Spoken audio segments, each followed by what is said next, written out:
out the ISA group. I've been invited to a couple of the Monday night chats, but not had the opportunity to make it. But it's so much fun from what I hear.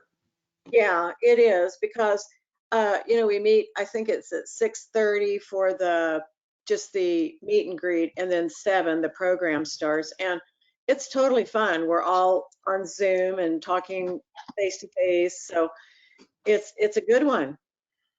Well, we've done in-person presentations with those folks, and many of them are our users as well. So we try to do something with them again once life gets to the new normal.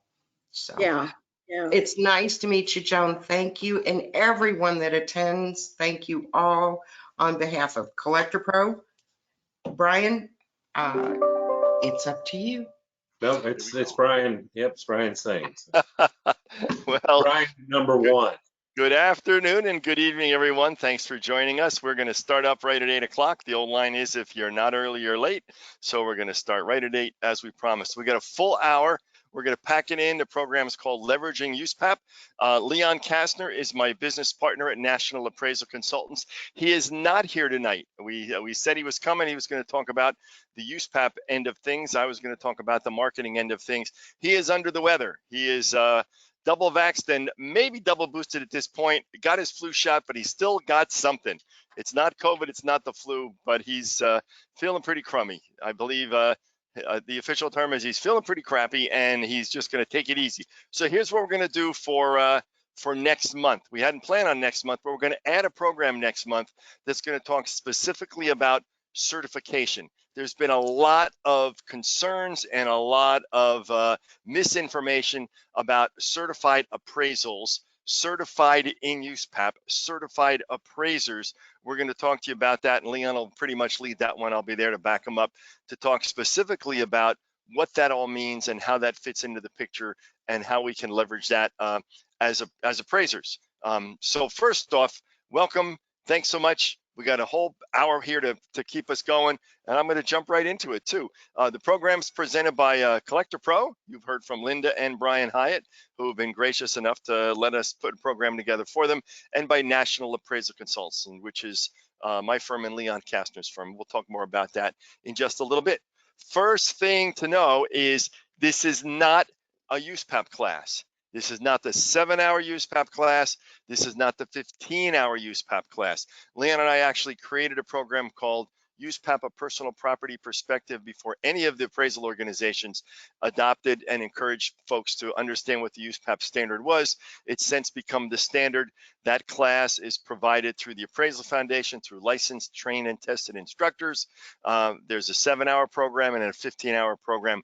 This is not either one of those. So don't go telling people you took the USPAP class because you spent an hour with us here tonight. So the question is, oh, one just came up. Is this a USPAP class? The answer is no, this is not a USPAP class.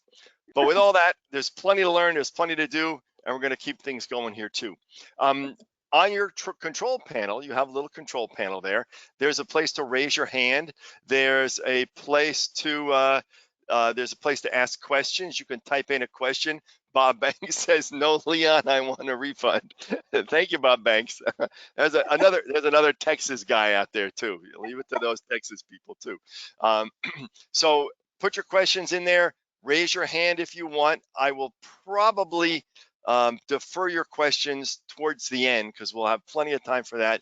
But if you do have something, I'll certainly see if I can grab it, and I'll keep my eye on that as well.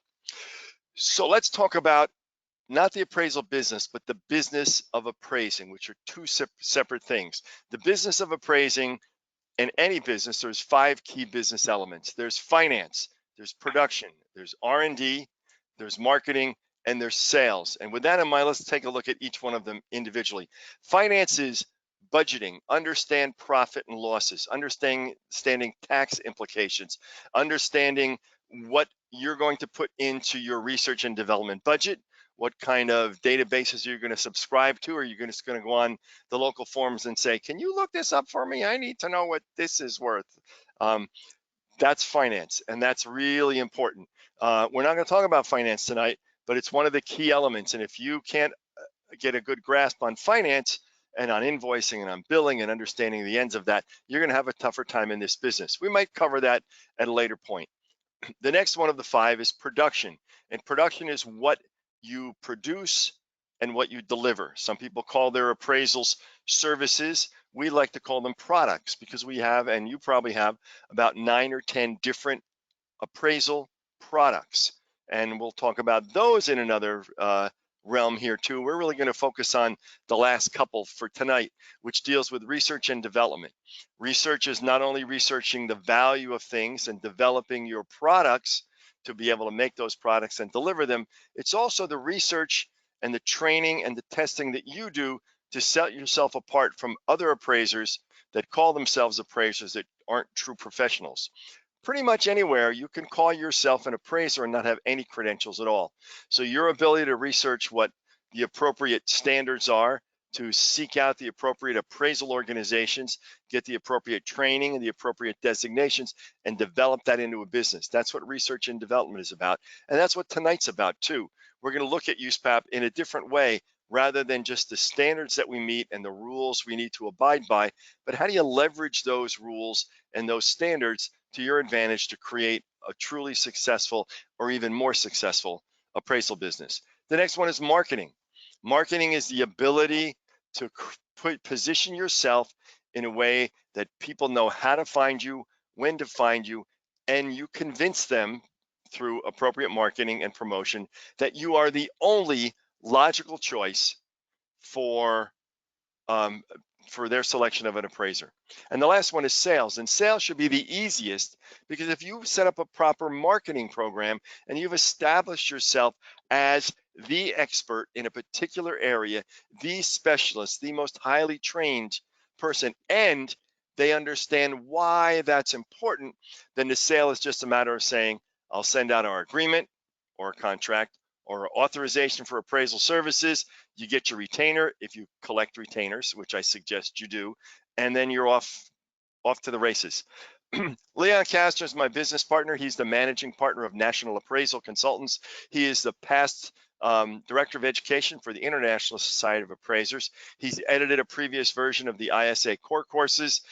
He's written several books. We've written some of those books together, and he is the licensed USPAP instructor. He's been trained and tested through the Appraisal Foundation to be able to provide the USPAP courses. He's helped me design this. He was going to have a small part of that program tonight.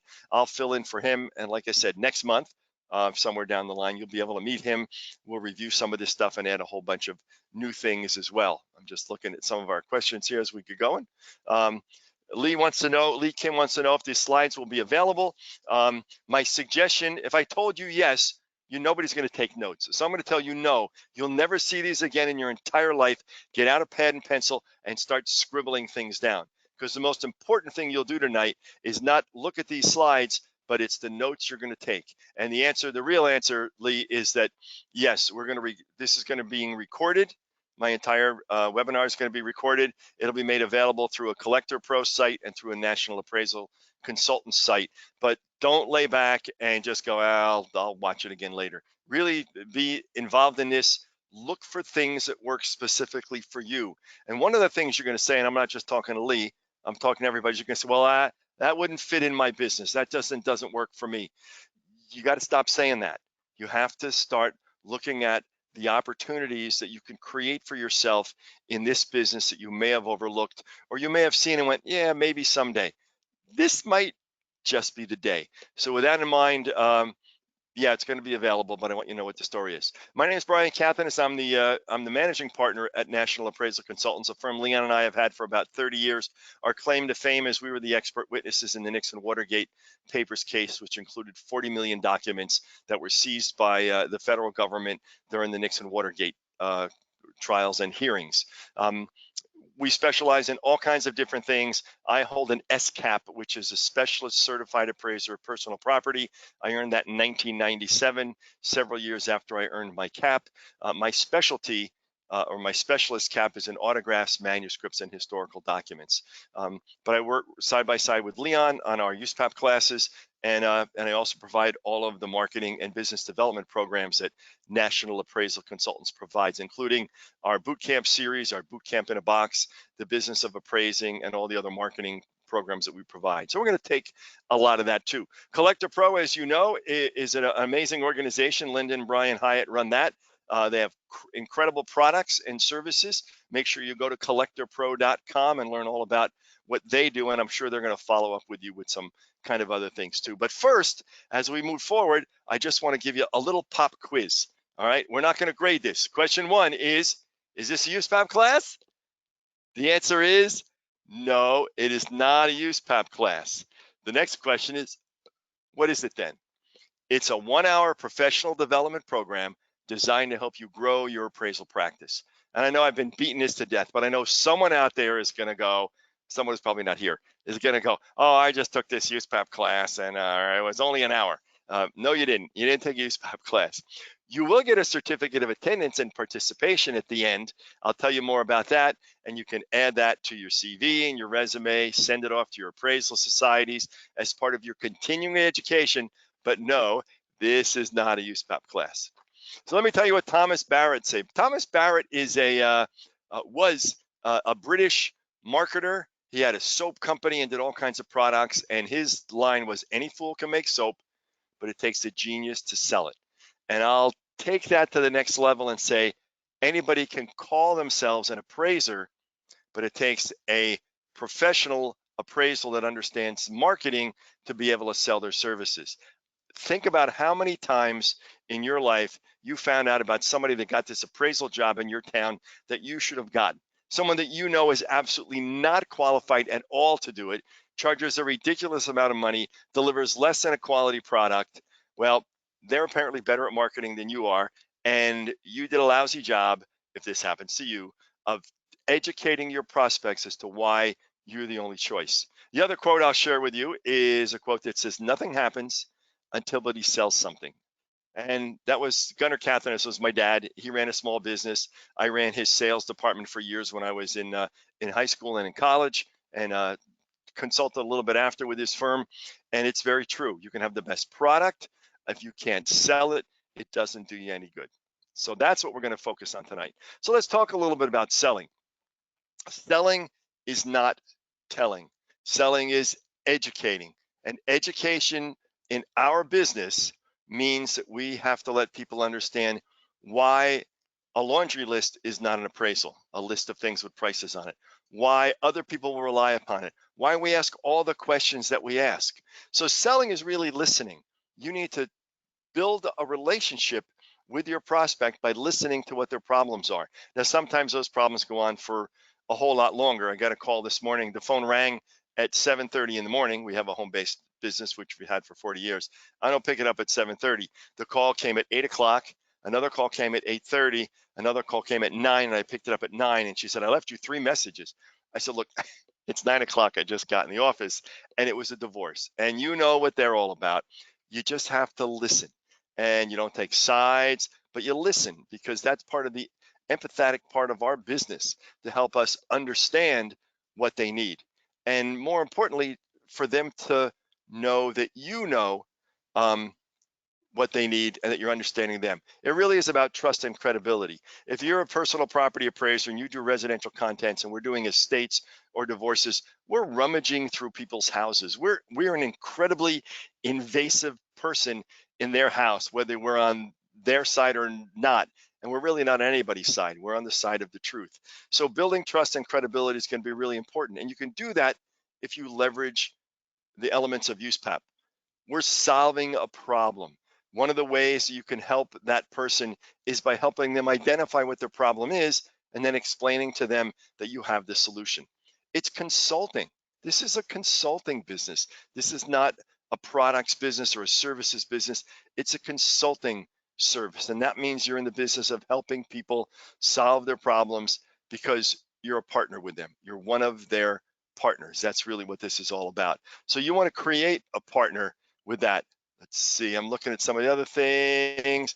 Yep, someone just said, yeah, they like that we're providing a certificate. How do we compete with the 2 new free appraisal programs available? I'm going to ask Patricia a little bit about that later. I won't forget you, Patricia. I just didn't quite understand it, but I'm going to ask you that when I take your mic off. So that's the deal about selling, and that's not nearly as important as marketing, right? USPAP has standards and rules, and as you know, USPAP stands for the Universal Standards, Uniform Standards of Professional Appraisal Practice. There are standards and rules. They're accepted in our profession, but they're also accepted and required by many users of appraisal services. So this is not just about what we have to do as appraisers.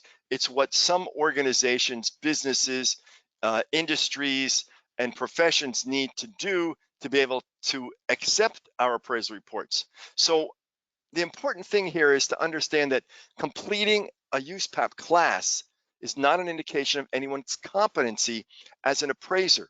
It means that if you passed that class and taken that class and paid attention and didn't eat everything in your snack box that we sent you, or maybe another organization sent you to keep you awake during the class, means that you understand what the standard is, but it doesn't tell you how to write an appraisal.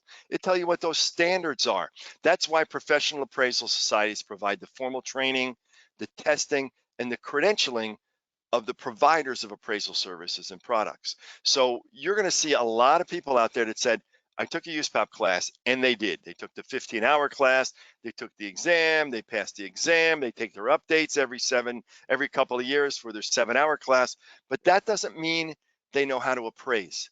So I'll tell you right now, you need to, if you've just taken a USPAP class, you are USPAP compliant because you understand that. That doesn't mean you know how to appraise. It doesn't get into the ideas of research and comparable sales data and the mode of data collected. It talks a little bit about intended users, but you need to go way further than that. So my suggestion is, if you're not part of a professional appraisal organization, join, take the classes, get as much information as you can, network with those people. That goes way beyond the uniform standards of professional appraisal practice. USPAP was never designed to take the place of the training and the testing and the credentialing that professional appraisal societies do. All righty, let's see what else we got here. I'm going to go through the standards really quickly. If you have taken USPAP and you're a professional appraiser, you should know these by heart. We could have a quiz here where I take all 10 standards away, and you have to write them all in. And maybe you could, and maybe you couldn't. Some of those will relate specifically to real estate, real property appraisers. Some will relate to just personal property appraisers. Some, meaning tangible personal property, things that are not real estate. Some of those standards relate to a mass appraisal approach, whether it be a development of houses or condos or townhouses, or a huge archive like the City of Philadelphia's public records, which we appraised years ago, which consisted of 3.5 linear miles of manuscripts, documents, and papers. That's mass appraisal. There's also the opportunity, and an amazing marketing opportunity, to be able to leverage USPAP. Is one of the services you can provide is an appraisal review. You can formally review another appraiser's work, and there's 2 standards for that. That's standard 3 and 4. Standard 3 is how you do that, what the requirements are, and standard 4 is how do you present that in a report? How do you develop and communicate that? So each one of these standards, and I'll go through them very quickly, 1 and 2. 1 is the development of the report, and 2 is the communication of that report. And as we know, we can do that verbally, orally, or we can do that in a narrative written form. But whether it's an oral report or a narrative written report, each of those reports must be written in a form that complies with USPAP, according to USPAP. So you can't just get on the phone and tell somebody it's worth $50, maybe 60, and if you want to insure it, it should be 120. That wouldn't comply with USPAP based upon all the standards and the rules that are required. So an oral report is sometimes more involved from a communication standpoint than a narrative report. 3 and 4 is the development of communications for an appraisal review, which we talked about. That can be applied to real estate, real appraisers, or tangible personal property appraisers. 5 and 6 is mass appraisal. 5 is what's the requirements? 6 is how do you report it? And that can be intangible personal property or real property. 7 and 8 is most of the folks that I see here tonight, and we got a pretty good crowd, are personal property appraisers. That's tangible personal property, not intellectual property, mostly things that you can hold and touching your hand. So we're talking about tangible, not intangibles. And that's standard 7 and 8. 7 is the requirements to produce that report, and 8 is how do you communicate the results of that report. And 9 and 10 is for intangible or business assets. And the ASA is probably, American Society of Appraisers, probably has the most amount of intellectual property and business valuators of all the professional appraisal organizations. Most of those are CPAs or finance people and have a different approach. Actually, the standards are very much the same, but a different approach than a personal property person would do.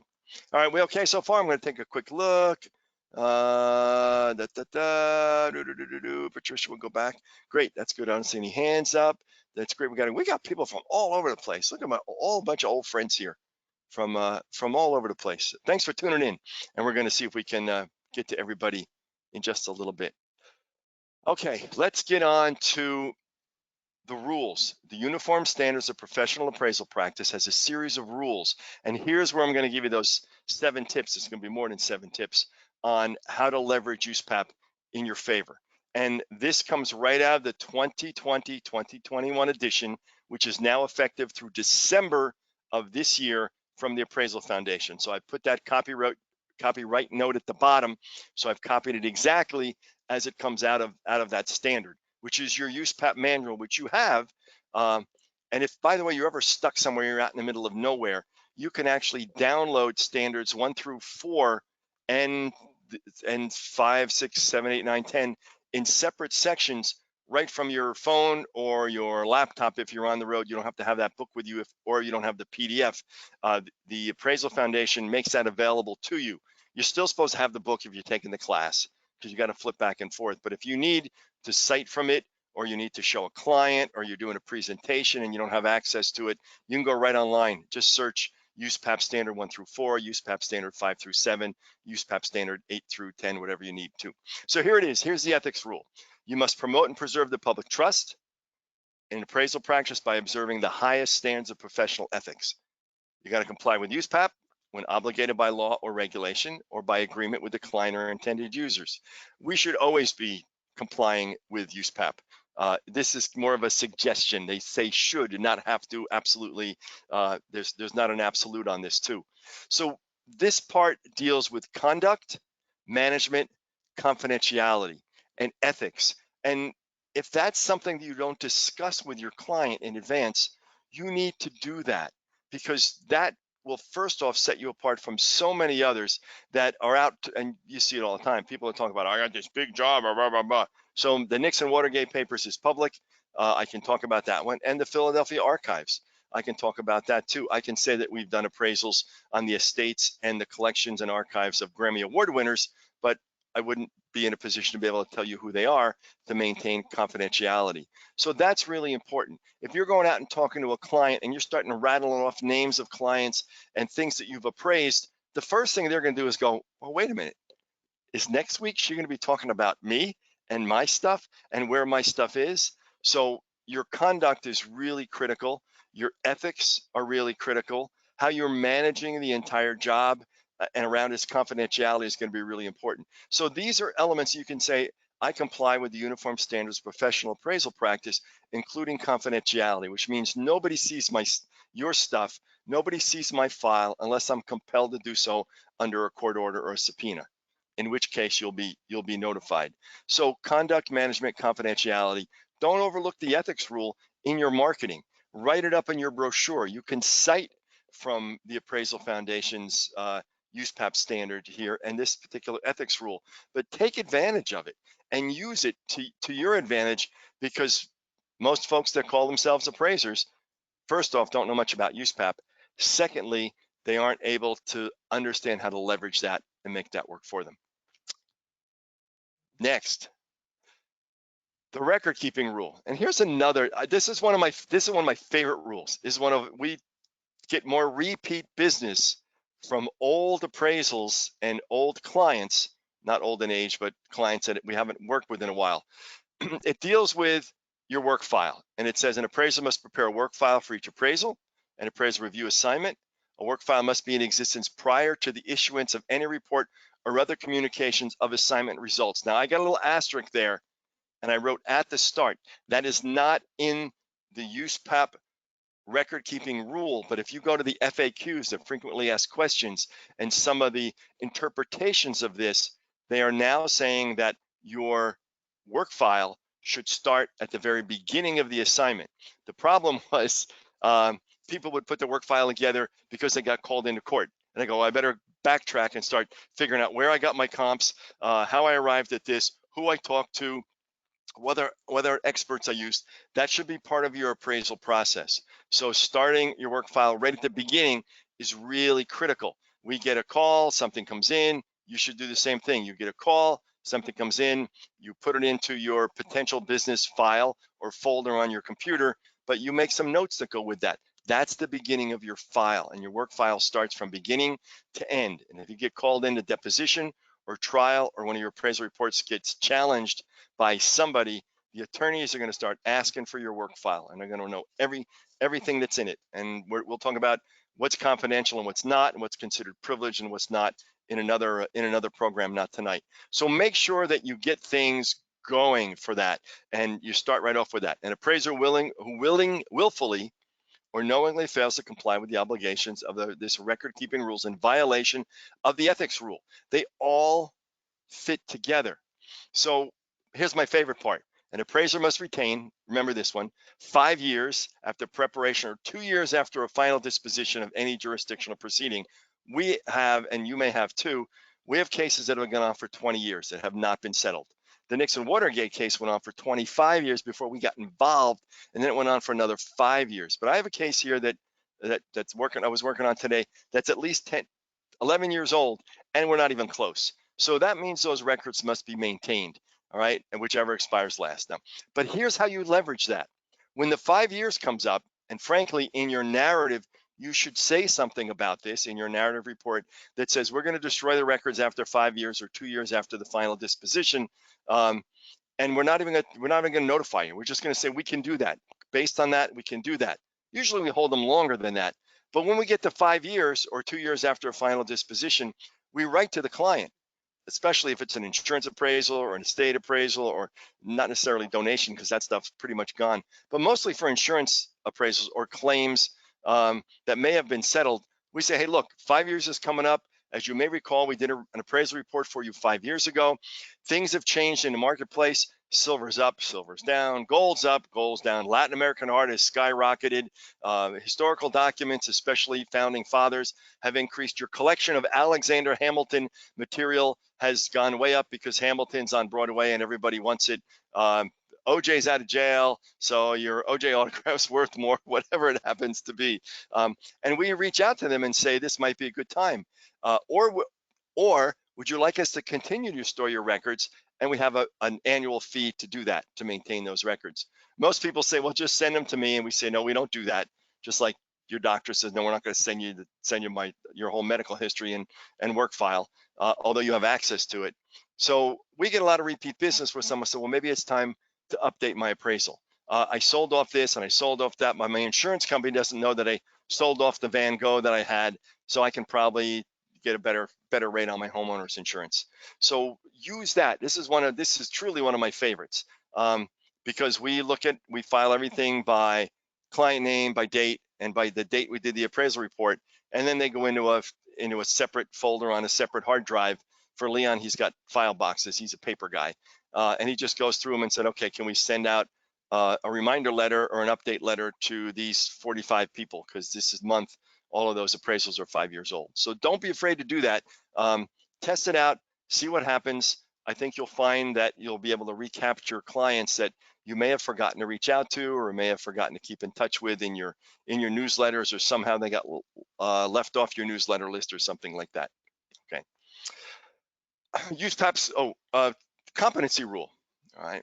This is great. Here's another. USPAP gives you the opportunity to learn as you go.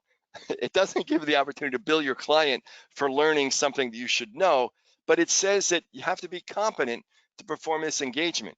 And if you're not, you have an opportunity to get competent at it before you start it or before you finish it.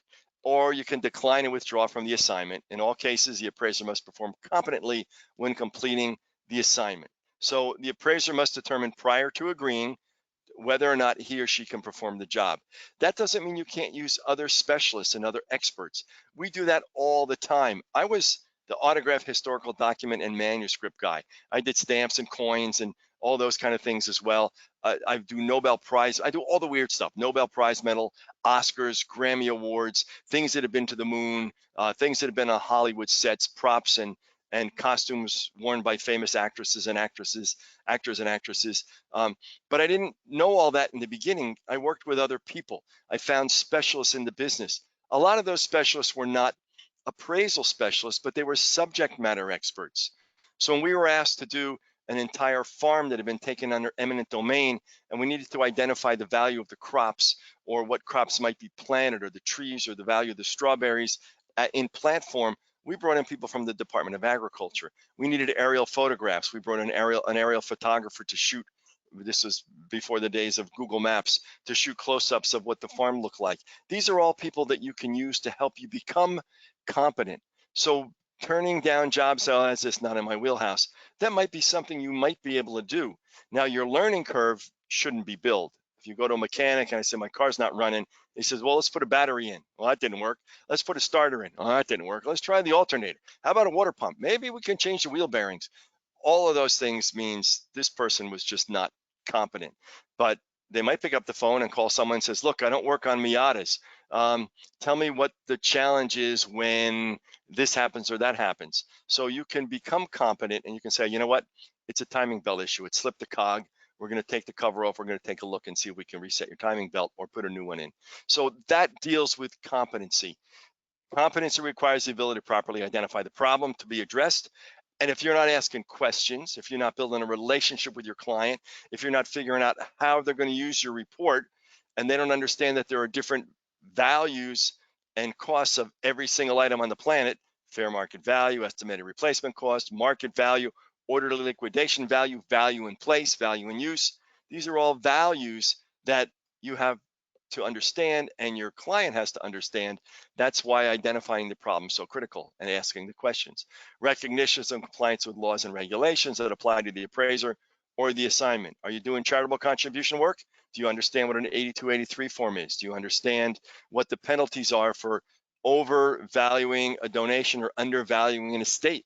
Do you work overseas? Are you working in Canada and doing work in the United States? You live in the United States and doing work in Canada or Australia or in the UK, all across Europe or Asia. Different rules and regulations, and you can work in any of those countries for sure. It's a matter of understanding what the local laws are. And the competency rule is really important, and you can explain that in order to comply with this, you must be competent to your client and explain to them why you're competent. Your CV will explain that. Your conversations with them and understanding their situation will help them realize that you certainly are competent. The next one is the scope of work rule. And the scope of work comes out of the consulting world long before it became well known in the appraisal profession.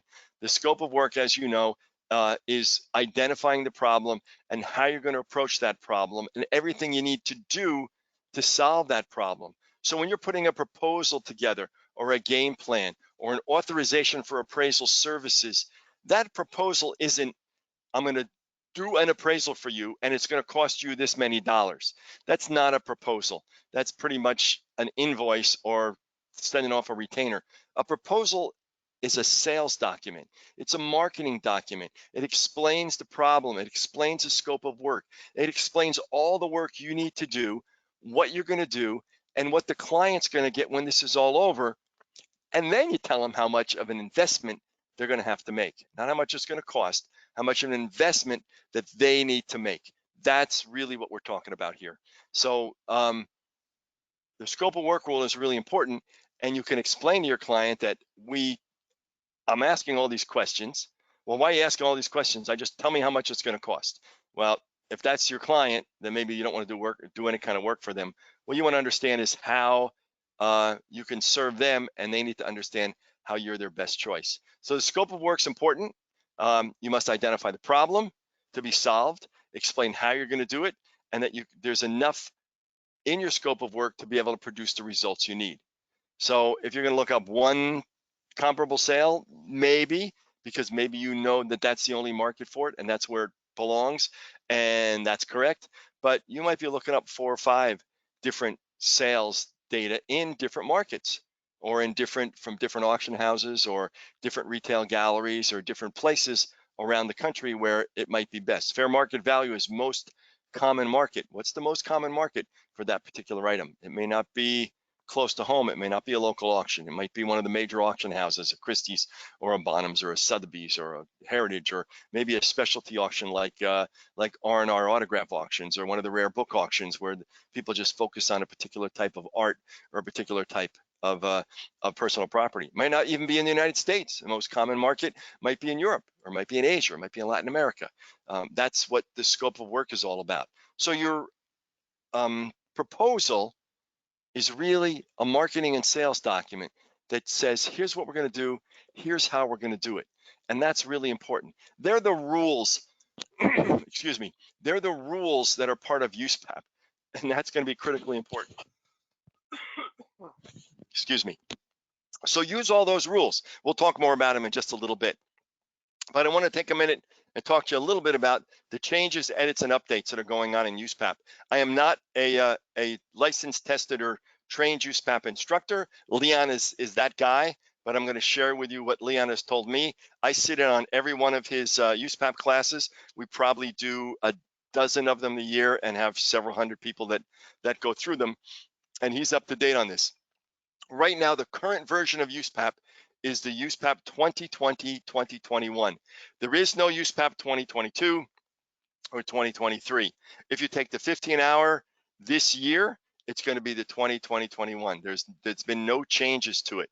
What has changed is that which usually ended at the end of the year is now good through December 31st, 2022 of this year.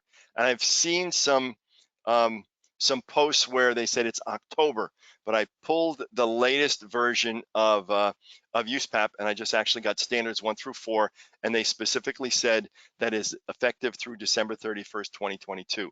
That means if you've taken this version, you still need to know everything that's going on with it. It hasn't changed. But what has changed is the update, the 7-hour update. The Appraisal Foundation has added a new manual called the USPAP Reference Manual. And really what it is it's a cross-reference guide to help you find the answers to your questions about USPAP. So you have your USPAP manual. When you take a class, you get your student manual. At the end of that, you get your student answers. I'm talking about the 7-hour update now. But there's a new USPAP Reference Manual. All of the appraisal providers they get charged $20 to do that, to provide that. So most appraisal providers USPAP providers will add that on either to the cost of the class, or they'll ask you to purchase it separately. If you buy it through the Appraisal Foundation, which you can certainly do, you can get a hard copy of that. They charge $25. There's a handling fee and there's a shipping fee. So it typically costs you about $35 or so to get a manual that, if you get the digital version through your appraisal society or through a designated USPAP provider, is going to cost you $20. So most of you have been through that. If you haven't, we'll talk to you how to be able to do that. But that's the only change. And to understand that if you haven't taken the class and you're up to the 18 or 19 standard, you're still responsible, if you're writing appraisals, to understand the current standard. And there were some changes between 2018-19 to 2020-21. That's not what this program is about. It's about leveraging USPAP and how you can make it more effective for you in your sales and marketing. So if you haven't taken the 2021, you can't plead, ignorance of the law is no excuse was the old, I didn't see the speed limit sign, officer, so I didn't realize I shouldn't be doing 95 into 25. Make sure that you know what the standard is, you're up on the standard, get the information, find out what's going on, get the updated checklist if you don't have one, so you know what you need to be able to include in your report. And if you're up to date with your professional appraisal society, they'll be giving you updates along the way as well.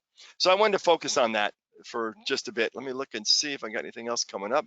We're still good here. Let's move on to the next slide.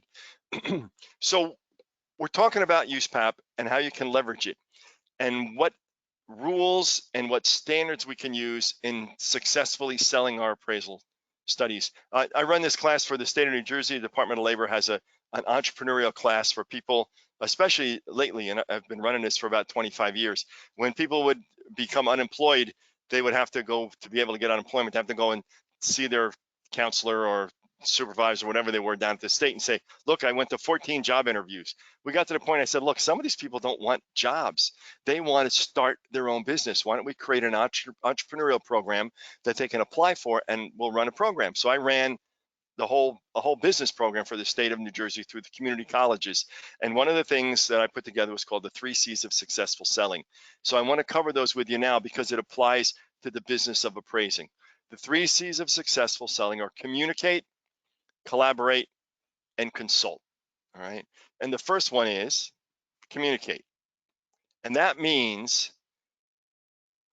you got to formulate open-ended probing questions. You want to find out what's keeping this client or this prospect, because he's not your client yet or she's not your client yet, from saying yes.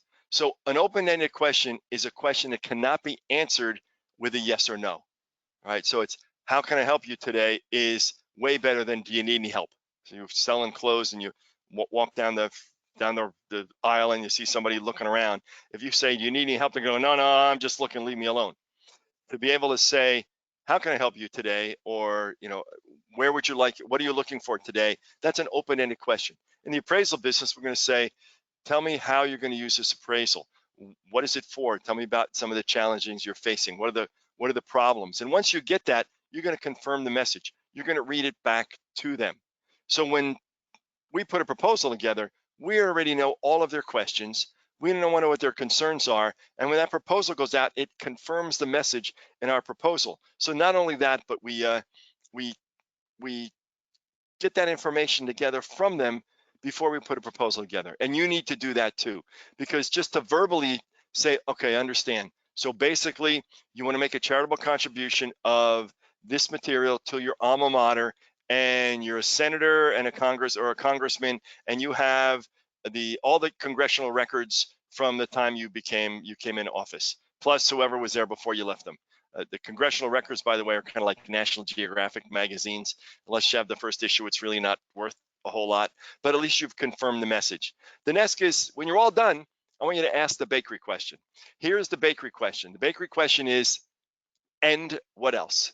Because just when you think you're done, you're not. If you go into a bakery and you get a loaf of bread, a great baker or a great salesperson behind the counter isn't going to say anything else, because you're going to say no. They're going to say, and what else? And you're going to say, give me that chocolate eclair. You don't even have to wrap it up. I'm going to have it done before I even get to the car. So the bakery question, and what else, is critically important because it gets you to the bottom line there too. And the last one is use a learn technique. We're going to talk about this another time. It's basically a 5-step process where you listen, you empathize, you ask what you can do, you reassure them, and then you never forget to follow up. Listen, empathize, ask, reassure, and never forget to follow up. That's really what communication in the appraisal, the business of appraisal, is all about. The next one is collaborate. You need to share your successes. You share your successes with them to show them what you've done for others. You're going to collaborate with other appraisers because you can expand your specialties by collaborating with others. If you're in this to get a bigger piece of the pie, you don't belong here, because that's not what we're doing. What we're doing is making the pie bigger. So whatever piece you have gives you more to work with. So we're not trying to take bigger pieces. We're trying to make the pie bigger so that more people can share and get more out of what they already have. There's an old line that says, a rising tide floats all boats. What we're trying to do is raise the level of profession. It gets the folks that really haven't taken the time to create a business out of the way. Ask for help. The folks, there are a lot of people on this webinar tonight, and these people are all people that would be willing to work with you. You have people in your appraisal society. You have other experts that aren't necessarily appraisers that know stuff. When we appraised a lot of Hollywood memorabilia, we found the guy that built the DeLorean from Back to the Future. We found the guy that built the model of the Harrier jet in true lies. We found the guy that built the Stay Puft Marshmallow Man to find out whether it was authentic and what went into it, and if we had to reproduce it, what would it cost to do that. That was all part of asking for help. Be accountable. If you don't know, tell people you don't know. There's a guy named Chris Coleman who was one of the early appraisers that I met back in the 80s when I first got into this business, and I needed some help on some Department 56 houses. I don't know anything about them. They're those little clay or ceramic houses.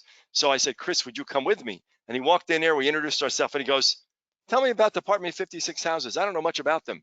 And I'm going, oh my God, why would you say that?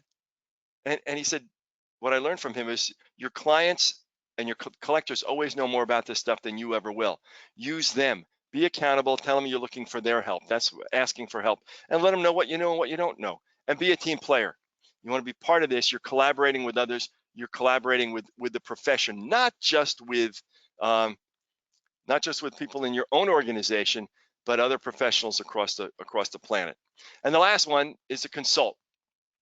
I'm going to build on this. You create partnerships. It's partnerships of people you can work with. When we ran our appraisal boot camp, it was a 4 or 5. It went into a 5-day intensive class. We only put 10 people in it, and those people worked together for that period of time, and then they collaborated further beyond when the class was over. They created partnerships, and each of them created their own newsletter for their own business, but they shared articles back and forth. So they only had to write really one article for their newsletter. They got 4 other articles from the 4 other people or the 9 other people or that were in their particular group. So find ways to do that. The next is be the expert. And that term expert is bandied around a lot. Maybe you can call yourself a specialist, but you need to be a specialist in something. You can be a generalist, but within your general specialty, there's got to be something that you're really good at. I suggest it not be Beanie Babies. Leon did the biggest Beanie Baby auction in the state of New Jersey 25 years ago. People still call us because they find the article somewhere on the web. The web wasn't even working well when he did this. When he did this thing, we wrote a couple articles about Beanie Babies and where they're going and what happened to them and the flash in the pan and the last sucker principle and all those kind of things. Those are on our website, and we get a call almost every day, probably 3 a week. We got to just pull those articles down because somehow they think we're Beanie Baby experts, and we might be, but God knows we don't want to be. So be an expert in something, and you can be an expert in a variety of different fields, but work on that. You can have different CVs, different resumes for different specialties. If you're working with any of the expert resource groups that are referring appraisers to attorneys, you should have a CV or a resume for each of your specialties. If they're calling about sports and you're a sports specialist, send that. If they're calling about ceramics and you know ceramics, send your specialty ceramics. If you're a fine art specialist in a particular kind of art, in old masters or contemporary, or if you're a mid-century modern furniture specialist, I don't like that stuff, but I'm biased and I just don't get involved with it. But we know people who are, so we know experts. Become the expert and become the expert for others. And the last one is sell solutions, not commodities. You're not selling an appraisal. You're providing a solution to a problem for your client. And using USPAP and leveraging all those rules that we just talked about are great ways to be able to do that. Okay. Go on to the next one. So it's communicate, collaborate, and consult. So what are the next steps for you? One is marketing. And all of the stuff we talked about goes into your marketing brochures. You can write articles about it, put it on your website. Remember, you want to have a title of that article that includes what people are searching for. So Leon and I wrote a book called Bet You Didn't Know That, 101 Antiques and Collectible Trivia Tips That Will Make You Rich, Famous, and a hit of the party. It's a bathroom reader. It's got a semi-waterproof cover. It fits on the tank behind the bowl. That's where it belongs. We took all of those articles and we started to put them up. But the titles of the articles were cutesy, catchy, goofy little titles that didn't relate to the content of the article. Once we started rewriting the titles, so for all that glitters is not ... That doesn't do anything for you because nobody's searching for all that glitters. They're searching for gold, silver, gems and jewelry. Make your titles include those words. That'll make a big difference. That'll go a long way to your marketing. Publicity and promotion. They say, I don't care. P.T. Barnum said, I don't care what they say about me as long as they mention my name. That's probably not true in this business, but you do want to be able to be the person that shows up somewhere. We could talk about positioning and prospecting. You should, if your marketing is great, you'll never have to do a cold call in your life. They'll call you. If you reach out to them, they already know who you are. 7 types of sales calls, things you want to look at. And these are all things that we're hopefully will cover somewhere down the line. Telephone techniques, still huge. Zoom techniques and telephone techniques are going to be really big, especially as we move forward. Contracts and agreements are going to be really important. And there are places you can learn more. And I'm going to talk a little bit about that. Then we're going to open it up to questions. We are right on time, as a matter of fact. I don't know how that happened. Learn more and grow. National Appraisal Consultants is our firm. We want you to know a little bit about that. We provide business seminars. There's a free newsletter. If you go to appraisersuccess.com, you can get on our free newsletter. Every 2 weeks, I will send you a marketing tip, absolutely free. If you get sick of my marketing tips, you can just opt out. Once in a while, we're going to let you know about a program or something that's coming up or a USPAP class. So you'll get more good information than information we're trying to sell you something. Every month I'll put something up there, but every couple of weeks you're going to get a tip that'll help. Webinars, MP3s, video, audio programs. Search around; they're all over the place. You can find them on our website. If you want to take it to the next level, we have an Inner Circle Appraiser membership where you can become a member of the organization. It's a paid subscription service. You have access to Leon, and you have access to me, and we put out an 8-page newsletter with step-by-steps. You can go there. And of course, the place you need to go is Collectorpro.com. You're going to find some great services out there. Brian and Linda are just incredible. They are very helpful. They understand the business. They don't call themselves appraisers, but they probably know more about appraising than most of the people on the planet that call themselves appraisers. And they have some great products and some great services you want to look at too. So with that, let me tell you that there's going to be email headed to you right after this program's over. Within an hour, you're going to get an email. Check your spam. It's going to go out. It's automated. It may show up in your spam folder. Please look for it. You're going to see a thank you attached to the email. And at the bottom of it's going to be your certificate of here I am authenticating stuff. Your certificate of attendance. It says you've attended. It doesn't say it's a USPAP class. I didn't write on the form, it's not a USPAP class. We talk about it being a continuing education program. We don't send them to your appraisal societies, so make sure that you send them off. Give it a long time to download. I'm in a battle now. This platform is called GoToWebinar, and I'm a battle with the tech people, and I know how I'm going to resolve it, but I haven't yet. And they keep saying, well, the people, it just takes slow to download. It's everybody, it's at your end, it's at your end, it's at your end. It's not. Everybody has a long time. So click the download your certificate button. The little wheel of death will spin. Go get a cup of coffee or a drink. Come back and it'll show up. If it doesn't, drop me an email. We'll figure out how to go. How am I going to solve that problem? I'm calling the sales department and telling them that the quality of their product has diminished rapidly because I have hundreds of people every month that can't download a certificate because it takes your tech people too long to figure out how to solve it. They'll get on it. There's going to be some follow-up handouts. I'm not sure what they are yet, but it might be a USPAP checklist. It might be next steps. It might be some promotional material. It might be some sample questions you can ask in your open-ended questions or your bakery question, but we'll make those available on Inner Circle website. And I think Linda and Brian will make them available too. I'll send them over, then I'm going to put them on that side. Keep an eye on this webinar. We're going to send it up. You can watch it anytime if you dare. It's going to be on the Appraiser Success blog, and look for it on the Collectorpro website too. And we'll figure out where we go. So we got questions coming up, but many thanks to Brian and Linda for putting this together. To all of the members of the National Appraisal Consultants team that helped me get this together, including our tech guys here, and for you for being a part of the program. It is just delightful to have you here. And with that, we're going to kind of open it up to questions. But first, here's a quiz. Here's the question. Was this a USPAP class?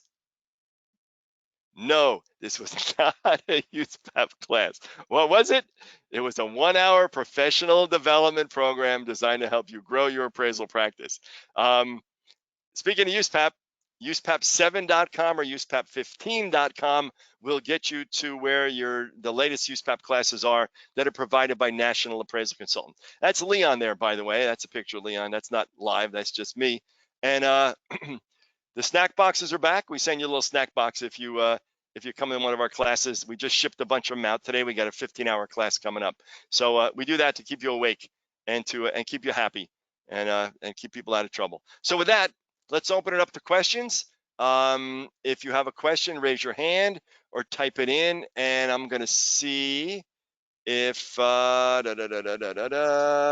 here's some questions. Do we use Lauren? Can I unmute you and you can ask the question so everybody will hear it, or would you like me to just read it? I'm gonna unmute you. Would you like to ask the question and expand on that? Lauren, are you there? I've unmuted you, and if you're there, you can just click in. And if not, I'll read your question. Someone says, "What?" Oh, there you are. What do you got, Yeah. Lauren? Go ahead. Okay. Yes, so that when I do a verbal appraisal, what should I send to my client? Oh, so it's an oral appraisal? Yes. I hate to do those, but I do those. One of the things I do send them, I don't send them anything else because you've covered all of it. And if you just send them, like, if someone says, "Hey, Lauren, can you just email me that price?" We don't do that because it doesn't come with all the other stuff you just told them. So the only thing they get from us is, "Thank you very much.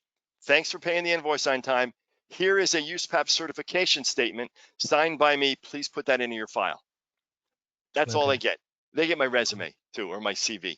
All right. Okay. Again, you want to check with your professional appraisal society to see what they recommend. But if it's a totally oral appraisal assignment, remember, you still have to comply with USPAP.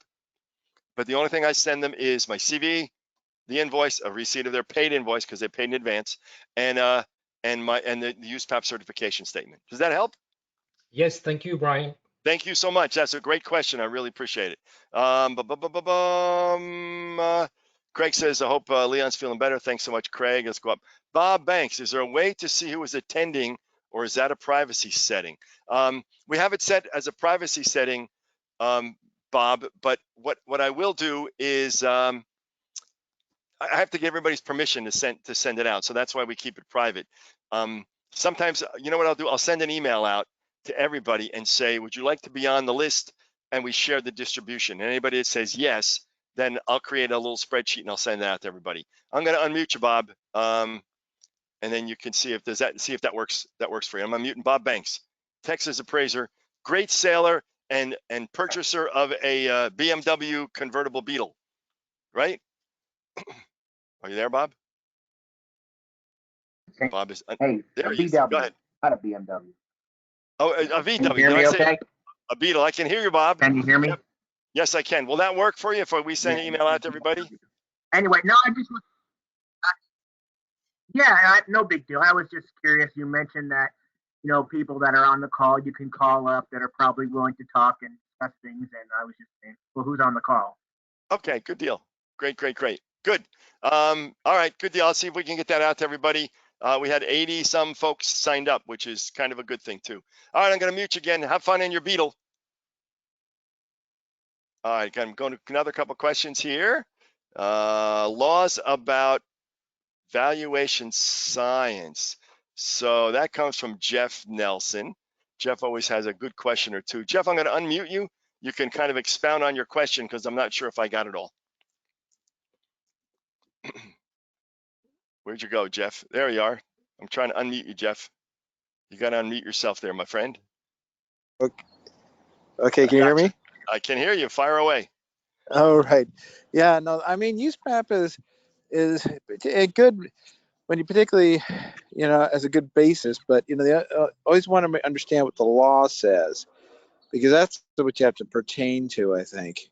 I think you're absolutely right. And actually, we mentioned that when we talked about the competency rule is understanding what the rules in your particular state are. In California, for example, most of the time we can't have our appraisal fees can't be contingent upon value. We can't use a percentage of value. But in some California jurisdictions, that's required. Isn't that correct? Well, yeah, that's the probate referee system. Yeah, Right. has that. Good. But So, you know that I mean that so and that and yeah, that's the thing. You don't even want to deal with that because they really don't have any yep, go ahead. Did I lose you? money anyway. So, but the thing is, you know, what you want to do as far as how you're marketing, because everybody and their cousin takes a USPAP class. Okay. All right. So, do you have a question No. for us, Jeff? Is my question. Do you have a And question, Jeff? Do you have a question, oh, Jeff? okay. Well, my question is, I'll forget it. That's okay. That's all right. I'm willing to wait if you want to put one together. I didn't mean to cut you short. We're just looking for questions. It sounds like you're in a hurricane.